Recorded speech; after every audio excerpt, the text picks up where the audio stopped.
Student, आज हम भौतिक विज्ञान में अध्याय 12 विद्युत चैप्टर को पढ़ेंगे। तो विद्युत को समझने के लिए सबसे पहले हमें विद्युत आवेश को समझना होगा। तो आवेश को समझने के लिए हम एक एक्सपेरिमेंट करते हैं। अक्सर प्राय बचपन में हम सभी स्टूडेंट इस एक्सपेरिमेंट को करते हैं। जब हम अपने सूखे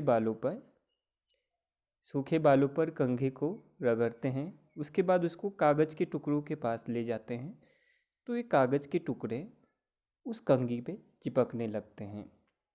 तो ये इसका कारण होता है, जो सूखे बालों में से जो आवेश के कण हैं वो कंघी पे चिपक जाते हैं और कंघी में आवेशित हो जाती है, तो वह दूसरे को अपनी ओर आकर्षित करती है। तो आवेश को समझने के लिए हमें इलेक्ट्रॉन यानी परमाणु को समझना होगा। परमाणु 3 मूल कणों से मिलकर बना है, इलेक्ट्रॉन, प्रोटॉन और न्यूट्रॉन। तो जो इलेक्ट्रॉन होते हैं परमाणु के बाहरी कक्षकों में होते हैं। तो किसी वस्तु में जब इलेक्ट्रॉनों की कमी या अधिकता होती है तो वस्तु आवेशित हो जाता है। तो इस प्रकार से आवेश परमाणु का एक मूल कण होता है। यह धनात्मक भी हो सकता है और ऋणात्मक भी हो सकता है। तो आवेश धनात्मक कब होगा और ऋणात्मक कब होगा ये समझना है।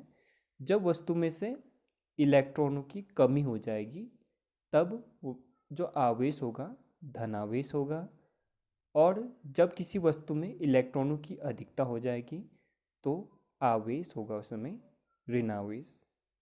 तो आवेश के कुछ प्रमुख गुणधर्म हैं, इसको देखेंगे। समान आवेश एक दूसरे को प्रतिकर्षित करते हैं।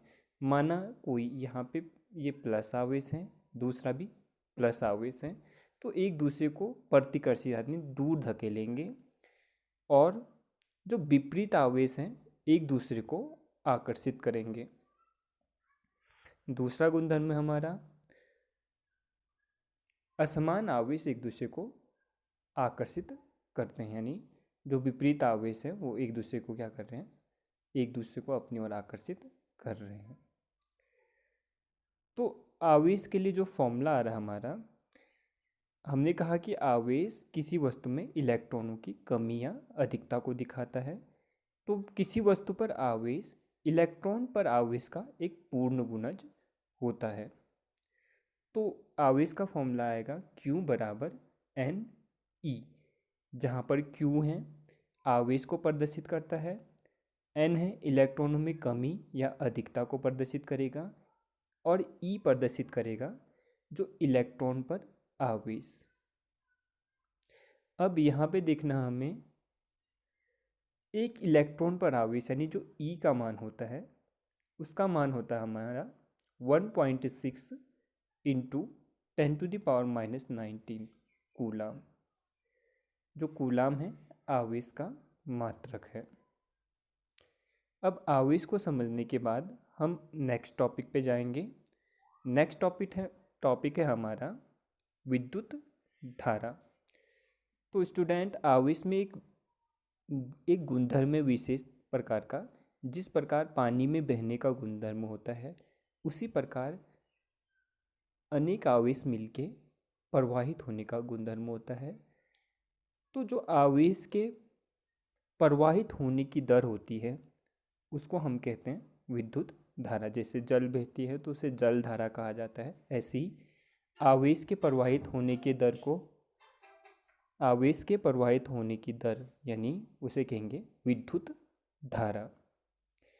तो इसके लिए फॉर्मूला है हमारा विद्युत धारा के लिए आवेश बट्टे समय। आवेश को Q से प्रदर्शित करेंगे, समय को T से, और विद्युत धारा को I से। तो I बराबर हमारा फॉर्मूला आ जाएगा Q/T। तो विद्युत धारा का जो SI मात्रक है वो होगा एम्पियर, और एम्पियर एक साइंटिस्ट का नाम है। अपने नाम के आधार पर ही उन्होंने इसका मात्रक एम्पियर रखा। एम्पियर को हम कैपिटल A द्वारा प्रदर्शित करेंगे। अब 1 एम्पियर दूसरा जो विद्युत धारा का मात्रक होगा, आवेश का मात्रक है कूलाम और समय का मात्रक है सेकेंड। तो कूलाम पर सेकेंड, यानी 1 एम्पियर होता हमारा 1 कूलाम पर सेकेंड के बराबर। अब यहाँ पे हमें 1 मिली एम्पियर को परिभाषित करना है, तो 1 मिली में एम्पियर में होगा 10⁻³ एम्पियर। और दूसरा एक माइक्रो, जो ये म्यू जैसा साइन बना है, इस तरीके का यू जैसा दिख रहा होगा आपको, इसको म्यू बोलते हैं। म्यू ए लिखा है यानी इसका मतलब होगा 1 माइक्रो एम्पियर। तो 1 माइक्रो एम्पियर बराबर होता है 10⁻6 एम्पियर के बराबर। तो स्टूडेंट वीडियो को ध्यान से देखना है और इसे नोटबुक में लिखना है।